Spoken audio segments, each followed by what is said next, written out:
सिंध के मुख़्तलिफ़ ज़िलनि में मकानी इदारनि जो ज़मनी चूंडुनि जो अमल जारी है।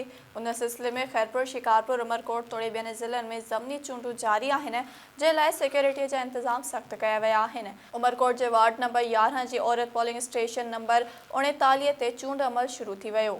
गड़ी हसन बरसान यूनियन काउंसिल कोट जंगू में ॿिनि पोलिंग स्टेशन ते पोलिंग जो अमल शुरू थी वियो।